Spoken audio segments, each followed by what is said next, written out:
स्वामी अशवीर ने मौलाना मदनी को शास्त्रार्थ की चुनौती दी। बोले 28 फरवरी को दारुल उलूम के द्वार पर पहुंचेंगे। मदनी ने सनातन का अपमान किया। दिल्ली के रामलीला मैदान में जमीयत उलेमा ए हिंद के अधिवेशन में मौलाना अरशद मदनी के दिए गए बयान का विरोध शुरू हो गया। सनातन धर्म से जुड़े साधु संत मदनी के बयान के विरोध में हैं, जिसको लेकर योग साधना यशवीर आश्रम बगरा के महंत स्वामी यशवीर सरस्वती महाराज रविवार को अपने देवबंद दारुल उलूम मार्च के लिए जिला मुख्यालय पहुंचे। स्वामी यशवीर ने पिछले दिनों ऐलान किया था कि अपने बयान को लेकर या तो मौलाना मदनी सनातन धर्म के लोगों से सार्वजनिक रूप से माफी मांगे, नहीं तो जो बयान के संबंध में वह सबूत पेश करें, नहीं तो मौलाना मदनी को शास्त्रार्थ की उनकी चुनौती को स्वीकार करना होगा। इसके लिए उन्होंने 28 फरवरी को देवबंद मार्च का ऐलान किया था, जिसके चलते स्वामी यशवीर महाराज ने रविवार को शहर के शिव चौक स्थित तुलसी पार्क पहुंचकर सभी से समर्थन की अपील की। शास्त्रार्थ के लिए पहुंचेंगे दारुल उलूम देवबंद। स्वामी यशवीर ने कहा कि वह सनातन धर्म के लोगों के साथ 28 फरवरी को राजकीय इंटर कॉलेज के मैदान में इकट्ठा होकर दारुल उलूम देवबंद के लिए रवाना होंगे। उन्होंने कहा कि वह देवबंद में दारुल उलूम के द्वार पर पहुंचेंगे और वहां पर सारी व्यवस्था मौलाना मदनी को करनी होगी। उन्होंने मौलाना अरशद मदनी को चुनौती देते हुए कहा कि वह केवल शास्त्रार्थ करने के लिए वहां पर पहुंचेंगे।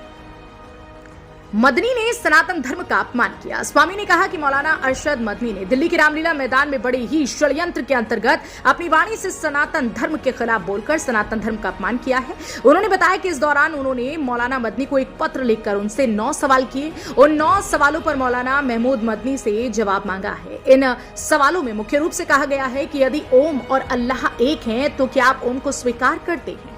मुजफ्फरनगर से इंडिया प्लस न्यूज के लिए संवाददाता तनवीर मलिक की रिपोर्ट। जिस मामले में आज प्रेस वार्ता की है, इस मुद्दे को लेकर मुद्दा यह है, अभी कुछ समय पूर्व दिल्ली के रामलीला मैदान में मुसलमानों का बहुत बड़ा आयोजन था और उस आयोजन में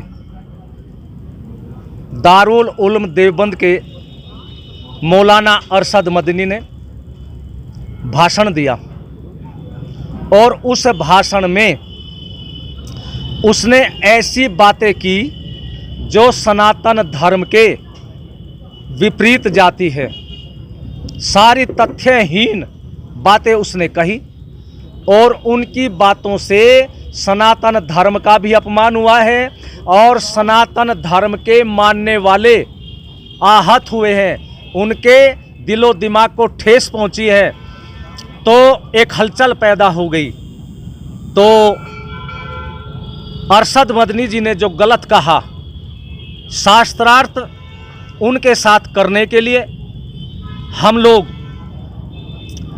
उनके पास दारुल उलूम देवबंद 28 फरवरी 2023 को मुजफ्फरनगर के महावीर चौक के निकट राजकीय इंटर कॉलेज के मैदान से एकत्रित होकर के चलेंगे और वहां जाकर के शास्त्रार्थ करेंगे। शास्त्रार्थ के माध्यम से उनको बताएंगे कि मदनी जी, आप लोगों ने जो शब्द कहे ये तो सिद्धांत के विपरीत है और आप जैसे बड़े पद पर बैठने वालों को कहने से पूर्व सोच लेना चाहिए कि भविष्य में उसकी बात कोई काट न सके उसकी बात, क्योंकि शास्त्र के माध्यम से हम उनकी बातों को काटेंगे। तो इसी विषय को लेकर के अपने सनातन धर्म की रक्षा के लिए कल भविष्य में कोई और इस तरह की उलूल जुलूल सिद्धांतहीन मर्यादाहीन बातें कह करके हमारे इस पवित्र भारत भूमि को बदनाम करने का कोई भी षड्यंत्र न करें। क्या सवाल मदनी से है आपको? देखिए, हम मौलाना मदनी से शास्त्रार्थ के माध्यम से ये प्रश्न करेंगे। इनका मुख्य विषय जो है, प्रथम, यदि ओम और अल्लाह एक है तो आप ओम को स्वीकार करते हैं क्या? दूसरा, क्या आप मानते हैं कि आपके पूर्वज मनु महाराज थे? तीसरा, आपने कहा मनु अल्लाह की इबादत करते थे, किस ग्रंथ में लिखा है? चौथा, क्या आप वेदों में अल्लाह के विषय में पढ़ा है। पांचवा, इस्लाम मजहब की आयु कितनी है। छठा, इस्लाम मजहब की उत्पत्ति अरब में हुई या भारत में, स्पष्ट करें। सातवां, क्या 1400 वर्ष पूर्व भी कहीं इस्लाम मजहब का वर्णन मिलता है। आठवां, क्या विश्व में इस्लाम मजहब का प्रचार प्रसार तलवार के बल पर नहीं किया गया। नौवां, क्या देश का बंटवारा मजहब के नाम पर नहीं हुआ।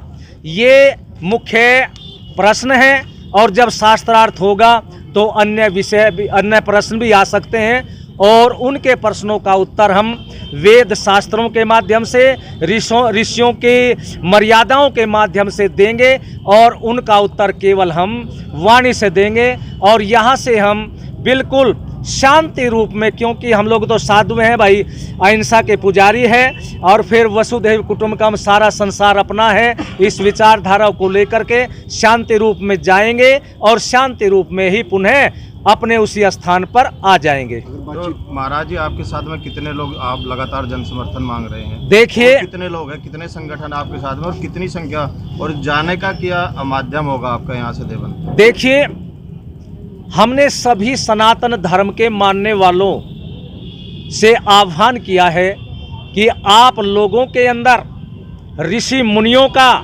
इस भारत भूमि का, सनातन धर्म का रक्त हिलोरे लेता हो तो धर्म के इस क्षेत्र में आप लोग अधिक से अधिक संख्या में 28 फरवरी को राजकीय मैदान में इकट्ठा हो और वहीं से शांति रूप में जाएंगे। सभी अपने अपने वाहनों से जाएंगे, कोई ट्रैक्टर से जाएगा, कोई मोटरसाइकिल से, कोई स्कूटर से, कोई कारों से, इस तरह वे लोग जाएंगे और सबके हाथ में सनातन धर्म की ध्वजा, जो भगवा रंग में होती है, ओम ध्वजा, वो होगी और शांति रूप में ही हम लोग जाएंगे। कितने जाएंगे ये नहीं कहा जा सकता, क्योंकि ये तो राष्ट्र का मामला है और समाज का मामला है, धर्म का मामला है। कितने आएंगे ये तो 28 तारीख को ही महावीर चौक के निकट जो राजकीय मैदान है इंटर कॉलेज का, वहाँ पहुँचने पर ही लोग। तो यहाँ से किस समय प्रस्थान करेंगे? कॉलेज से हम लोग, कॉलेज के मैदान से 10 बजे प्रस्थान कर देंगे। आपने पहले भी मदनी जी को लेटर लिखा था, क्या उसका जवाब मिल पाया? हमने 2 पत्र उनको लिखे। एक को तो ये लिखा कि आपने जो कहा है वो गलत कहा है और इन प्रश्नों के लिए आप हम शास्त्रार्थ करिए, और स्थान हम बताते हैं। स्थान आपका ही विद्यालय होगा, दारुल उलूम देवबंद, और उसमें आप लोग शास्त्रार्थ करें, हम आ रहे हैं। और समय और तारीख आप बताएं, लेकिन उन्होंने कोई उत्तर नहीं दिया। उत्तर नहीं दिया तो दूसरा पत्र हमने पुनः भेजा कि आपने हमारे पत्र का उत्तर नहीं दिया, तो इसलिए अब 28 फरवरी को हम लोग आपके दारुल उलूम देवबंद के गेट पर पहुंच जाएंगे शास्त्रार्थ करने के लिए, और वहाँ की सारी व्यवस्था आपको करनी है, आपकी संस्था की करनी है, संस्था को करनी है। हम तो केवल शास्त्रार्थ के लिए शांति रूप में आपके पास पहुँच जाएंगे। आपको लगता है कि दारुल उलूम आपने इसलिए चुना है, कहीं ना कहीं एक धार्मिक, कहीं ना कहीं एक वो विद्यालय है या एजुकेशन का एक वो माध्यम है लोगों के लिए? क्या लगता है आपको वहाँ जाकर जो छात्र भी होने चाहिए साथ में, या सिर्फ धर्म गुरु ही वहाँ होने चाहिए? नहीं, देखिए, शास्त्रार्थ जब होता है उसमें तो कोई भी आ सकता है बात सुनने के लिए, और इसलिए कि वे लोग वहाँ रहते हैं, शिक्षा का केंद्र हैं, और कितने ही देशों के छात्र वहाँ पर शिक्षा ग्रहण करने के लिए भी आते हैं, और वे सारे लोग उन बातों को सुनेंगे और सुन करके उनको भी पता लगेगा वास्तविकता क्या है, सत्य क्या है, असत्य क्या है। क्योंकि हमारे ऋषियों ने लिखा है कि असत्य का विरोध करना और सत्य को धारण करना प्रत्येक मनुष्य का परम कर्तव्य है, तो इसीलिए हमने वो स्थान चुना है। इंडिया प्लस न्यूज, सिर्फ वही जो सही।